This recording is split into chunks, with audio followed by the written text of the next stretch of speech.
Aguila, sa record po ninyo, o sige, Mr. Galanida, sa record Yes, po po. ninyo, ilan po ang nakalibing sa sementeryo? Kasi po sa totoo lang, marami pong nawawalan ng kamag-anak. Hindi ko po alam. Hindi nyo alam po ilan ang nakalibing sa sementeryo? O hindi ko kung ilan sila.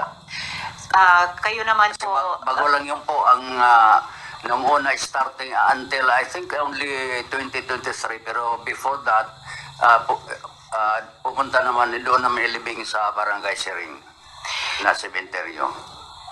kung hindi nyo po alam, Mr. Galanida, kayo po, Senyor Aguila, ilan po ang nakalibing sa sementeryo ayon sa record nyo? Hindi ko po alam. Sir, sinasabi nyo kayo ang Diyos, dapat alam nyo. Ilan po nakalibing Hindi po, sa okay. sementeryo? Pwede mo Bisaya. Pwede. Kung tinuod pa nga, ngayon ko nga ako Diyos, dili na ako maabot sa punto ngayon ni ma'am. 23 years old pa man ko. Dili. 23? 22 mo, 23 pa karoon mo. 22 Well, ka? opo. Oh, Sorry po. okay. Pakiulit nga ang sinabi mo, kaya translate ko na Tagalog para maintindihan ng lahat. Sige. Kung tinuod pa nga nag-ingon ko nga ako'y Diyos, dito na ako maabot sa punto nga may ani ko. Na 23 years old pa man ko. Kung totoo na sinabi mo na ikaw ang Diyos, hindi ka na sana umabot sa ganitong punto na naging na 23 years old ka pa. Hindi, sir.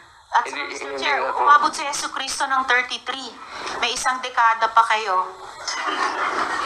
Anyway, Mr. Chair, Yes. kung maaari, Senyor Aguila, magdala po kayo ng impormasyon bukas or kung kailan ischedule ng chair ang hearing ulit tungkol sa registered deaths.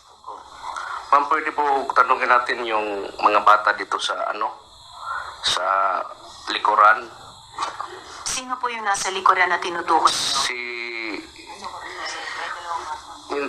Hindi ko alam kung anong pangalan. May dalawang bata dito, parang gustong Bata yan, Oo. taga-kapihan.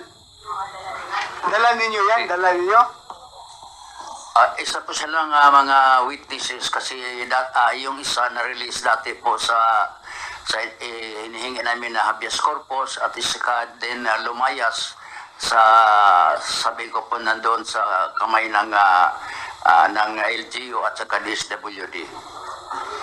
Mr. Chair, sa pagkaalam ko po, yung original na 8 tumakas, pinakasuhan ng Socorro Bayanihan Services ng kanilang mga magulang na nasa kanila pa sa kapihan para mabawi yung mga bata. At yung isa nga po ay naibalik sa kanilang magulang at yung 7 natira ay talagang humiling ng saklolo na manatiling malaya at nananawagan sa kanilang mga kababata na nasa kapihan pa na tumakas din dahil wala daw silang kinabukasan doon. Kung bibigyan daan ng chair yung pagsasalita ng 2 pang bata,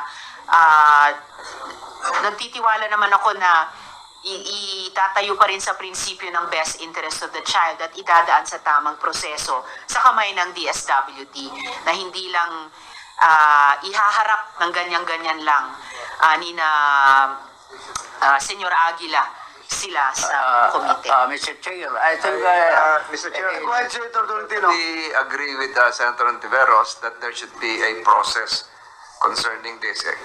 Kababasa ko lang itong letter coming from the Office of the Secretary ng DSWD. So there should be a process that it should likewise involve the Secretary of this committee to really ferret the credibility and the veracity of the statements to be given by the children coming from the anong pangalan? Bayanihan. So there has got to be a process for this, Mr. Chairman.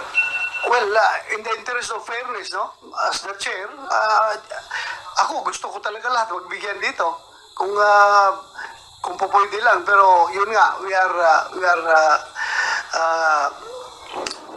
napipigilan tayo dahil may batas na nagsasabi na kailangan ipaprocess. Meron bang DSWD dito?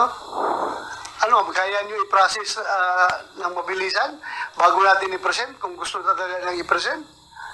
Kaya Mr. nyo Chair, i-process? if I may, Mr. Chair, Yes, yung isang bata ay na-release po due to